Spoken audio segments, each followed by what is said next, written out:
Hi dears, അസ്സലാമു അലൈക്കും. Welcome back to Shami's creation. അപ്പോൾ ഇന്നത്തെ റെസിപ്പി നാടൻ കോഴി വരട്ടിയതാണ് കേട്ടോ. വളരെ സിമ്പിളായിട്ടുള്ളതാണ്. അപ്പോൾ എല്ലാവരും ഒന്ന് ട്രൈ ചെയ്ത് നോക്കുക. അപ്പോൾ നമുക്ക് നേരെ വീഡിയോയിലിട്ട് പോവാം. അപ്പോൾ ചിക്കനൊക്കെ നന്നായി കഴുകി വൃത്തിയാക്കി ഞാനിവിടെ കുക്കറിൽ ഇട്ടിട്ടുണ്ട് കേട്ടോ. ഇതിലേക്ക് 2 ടേബിൾ സ്പൂൺ മുളകും പൊടി ഇട്ടെടുത്തിട്ടുണ്ട്. നല്ല എരിവുള്ള മുളകും പൊടിയാണ്. 2 ടേബിൾ സ്പൂൺ മല്ലിപ്പൊടിയും 1/4 ടീസ്പൂൺ മഞ്ഞൾപ്പൊടിയും പിന്നെ ഇഞ്ചി വെളുത്തുള്ളിയും ചെറുള്ളിയും കൂടി ചതച്ചിട്ടുള്ളതാണ്. അത് 1 ടേബിൾ സ്പൂൺ കൂടി ഇട്ടിട്ട് നന്നായിട്ട് ഇതൊന്ന് മിക്സ് ചെയ്ത് കൊടുക്കാം.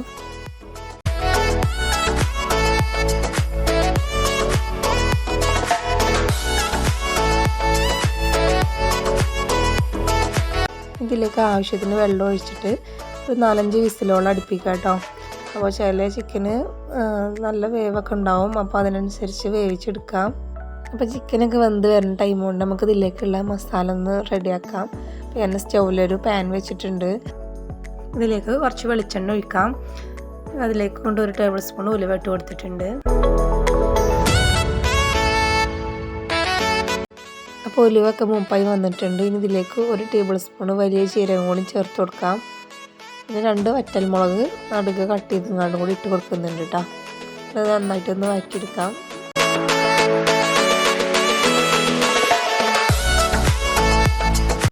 ഇനി ഇതിലേക്ക് സവാള ചെറുതായിട്ട് അരിഞ്ഞിട്ട് കൊടുക്കാം. വലിയ സവാള എന്നുണ്ടെങ്കിൽ ഒരു 3 സവാളയൊക്കെ മതിയാവും കേട്ടോ.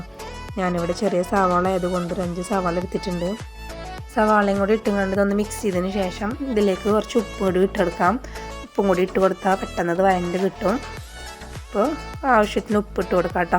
അത് നന്നായിട്ട് ഒന്നുകൂടി വഴറ്റിയെടുക്കാം. അപ്പോൾ ഇത് നന്നായിട്ട് വഴണ്ടി വന്നിട്ടുണ്ട് കേട്ടോ. ബ്രൗൺ കളറായി വന്നിട്ടുണ്ട്. ഇനി ഇതിലേക്ക് ഇഞ്ചി വെളുത്തുള്ളി പേസ്റ്റ് ഇട്ട് കൊടുക്കാം.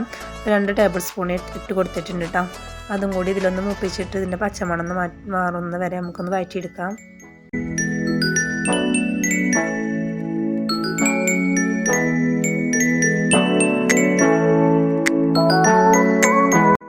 ഇനി ഇതിലേക്ക് ഒരു വലിയ തക്കാളി 3 കേട്ടോ.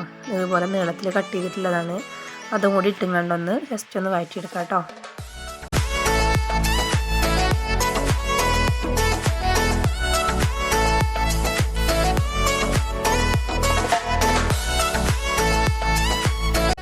ഇതിലേക്കുള്ള മസാലപ്പൊടികൾ ഇട്ട് കൊടുക്കാം. 1/4 ടീസ്പൂൺ മഞ്ഞൾപ്പൊടി,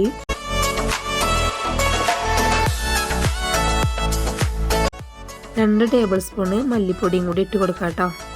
ഇതിലേക്ക് 1.5 ടേബിൾ സ്പൂൺ മുളകും പൊടിയും കൂടി ഇട്ട് കൊടുക്കാം. ഞാനിവിടെ എരിവുള്ള മുളകും പൊടിയാണ് എടുത്തിട്ടുള്ളത്. അപ്പോൾ എരിവൊക്കെ നിങ്ങളെ ഇഷ്ടത്തിനനുസരിച്ച് കൂട്ടുകയും കുറയ്ക്കുകയൊക്കെ ചെയ്യാവുന്നതാണ്. ഇതും കൂടി ഇട്ട് കണ്ട് നന്നായിട്ടൊന്ന് മിക്സ് ചെയ്യാം കേട്ടോ.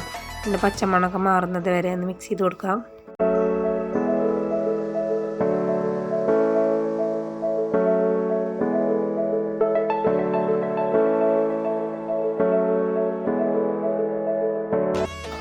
അപ്പോൾ ചിക്കനൊക്കെ അതാ കുക്കറിൽ വിസിലടിപ്പിച്ചിട്ട് വേവുന്നങ്ങോട്ട് ജസ്റ്റ് ഒന്ന് വേവിച്ചെടുത്തിട്ടുണ്ട് കേട്ടോ. കാരണം ഇങ്ങനെ മസാലയിൽ പിടിക്കണം എന്നുണ്ടെങ്കിലൊക്കെ ഒന്ന് വേവിക്കണം, നല്ലതായിരിക്കും നാടൻ കോഴിയൊക്കെ ആയതുകൊണ്ടേ. എന്നിട്ട് നമുക്ക് ഈ മസാലയിലേക്ക് ഇട്ട് കൊടുക്കാം. എന്നിട്ട് നന്നായിട്ടൊന്ന് മിക്സ് ചെയ്ത് എടുക്കാം കേട്ടോ.